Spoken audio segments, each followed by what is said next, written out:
From the studios of Boise State Public Radio News, I'm Gemma Gaudette. More Idaho Matters right now. In 1804, a young Shoshone woman joined the Lewis and Clark expedition across the U.S., and she stepped into history. Over the years, many myths and legends have grown around Sacajawea, and many of her real-life experiences have actually been overlooked. Randy L. Teton is a member of the Shoshone Bannock tribes of Fort Hall and has been researching Sacajawea. In fact, she's written a children's book. It's titled It's Her Story, Sacajawea, and she's coming to the Idaho State Museum in Boise on Saturday to talk about it.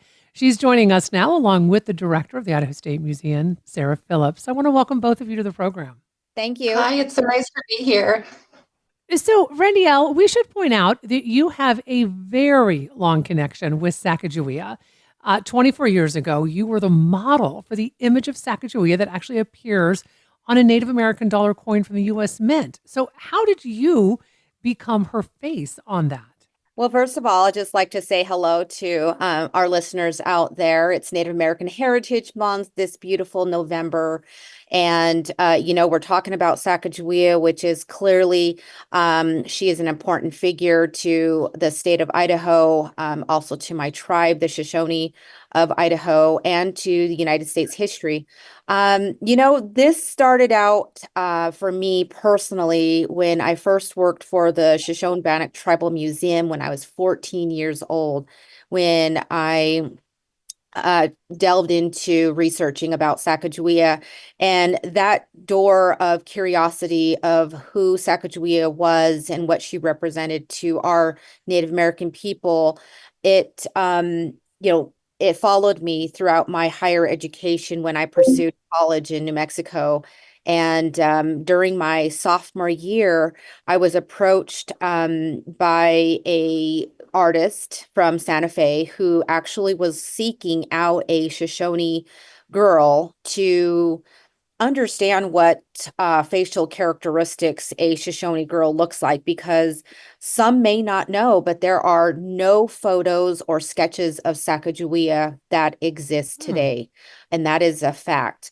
And so for the United States Mint to come up with a idea of placing Sacajawea on a new coin, they selected 24 artists from around the nation, and these were the best of the best artists. And Glenna Goodacre from Santa Fe, again, she was looking for a Shoshone model. She went to the nearby Santa Fe Museum where my mother was working, and my mother is a former tribal museum director for the Shoshone Bannock Tribal Museum in Fort Hall, and she was able to talk to Glenna about the history. And then Glenna says, hey, you're pretty beautiful. And do you have any daughters? And she showed pictures, and Glenna picked my photo out of when I was 13. And then my mother said, she is going to college in Albuquerque. And the rest is history. I met with Glenna, and we absolutely fell very intrigued of Sacagawea's story. I shared my history of what I knew, and she shared very little about the project because it was a highly confidential project. Actually, we did not know we were going to be the winners of this project because there were 23 other artists involved, and they were amazing artists. So, and then we found out that we won in 1999, which took us to the White House, where we were able to witness the unveiling ceremony, and the rest is history. I've been the voice of Sacajawea for 24 years, and just recently released my book last November, and it is doing very well. So, Sarah, let me bring you into the conversation. Why was it important for you to bring Randy L. to the Idaho State Museum? Well, it's not only for Native American Heritage Month. Sacajawea is such an important part of Idaho's history, our national history, looking at all of the different strong females that we could possibly bring into different stories. And also, Randy L. is just a really wonderful storyteller. We're excited to be able to not only, showcase her authorship and the book that she wrote, but also kind of deepen these conversations with families. So generationally, we can kind of start to have these discussions about what it means to be an Indigenous person, what it means to participate in these really historical events, and how one person can make such a huge difference in the story of all of us. Mm-hmm.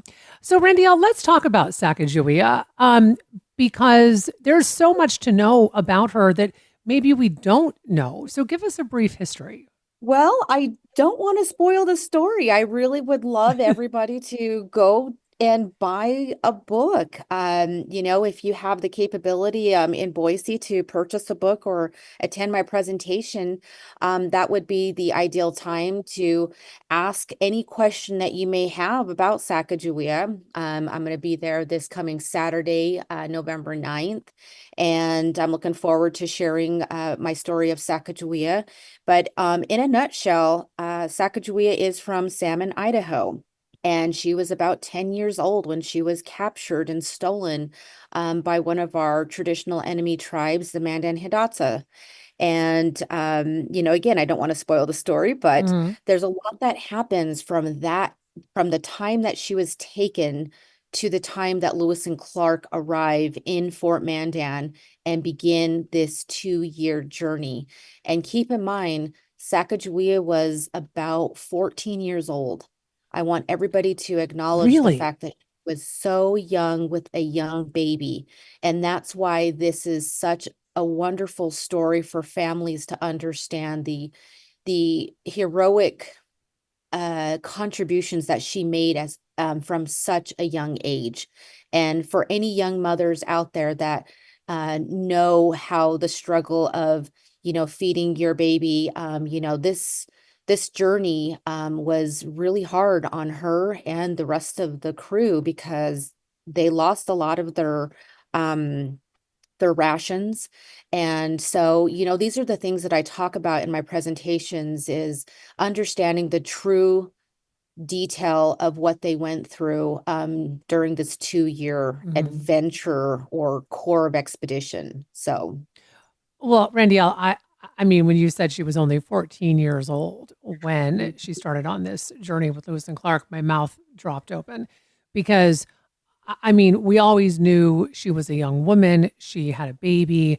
But I mean, I think I just always made an assumption she was a minimum of 10 years older than that. No. And you'll see that there's a lot of statues that exist of Sacajawea and a lot of descriptions of her throughout books. And they make her out to be this older woman. And that's the thing that I bring forth, is the unique reality from a Shoshone perspective, from my research that I've done throughout these many years, is that let's not forget that she was so young. And let's not forget, she is from Idaho. She is not from Mandan Hidatsa tribe. That is one thing that I realized, that the tribe that took her eventually adopted her into being from their tribe. And I disagree about that because she struggled. And I'm very thankful for a book that is out there called Nyanuki. It's written by a good friend of mine, Kenneth Tomasma.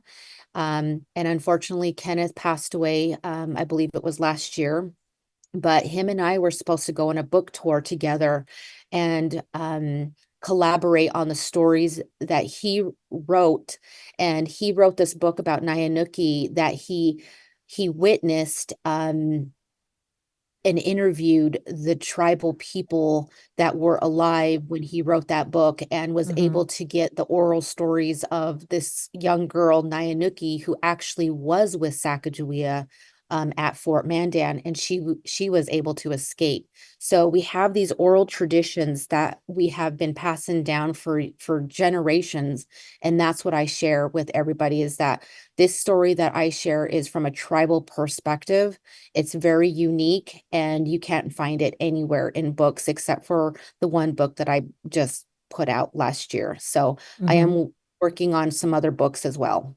So, Sarah, the Lewis and Clark expedition came through parts of what is now Idaho. How important is it for folks to really learn about, this journey? I think we know certain things about it, but not everything.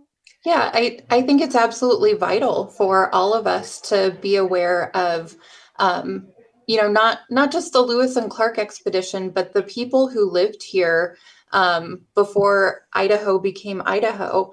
I think really what we're doing here is using this opportunity, using Native American Heritage Month as an opportunity to kind of give that really vital reminder of the importance of understanding and honoring the histories of Indigenous people, the people who inhabited the land before westward expansion, and really appreciate the lifestyle, the life ways, the community that was here.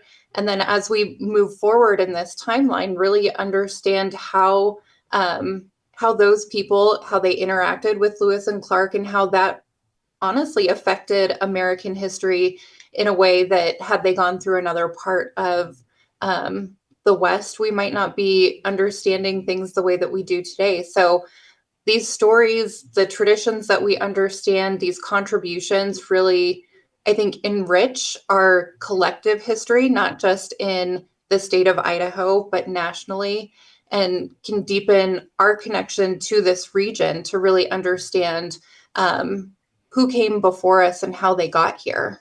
Mm-hmm. And Sarah, very quickly, before we wrap up, Randy will be at the Idaho State Museum Saturday. So tell us quickly about the agenda. Yeah, so we are excited to host Randy L. here. She'll have a Q&A session beginning at 11:15. People will be able to participate in that Q&A session. It's free with museum admission, so they can ask questions and kind of facilitate a really meaningful conversation. After the presentation, Randy L. will be signing copies of her book. It's her story, Sacajawea, in the lobby of the museum. We will have books to purchase if people are interested.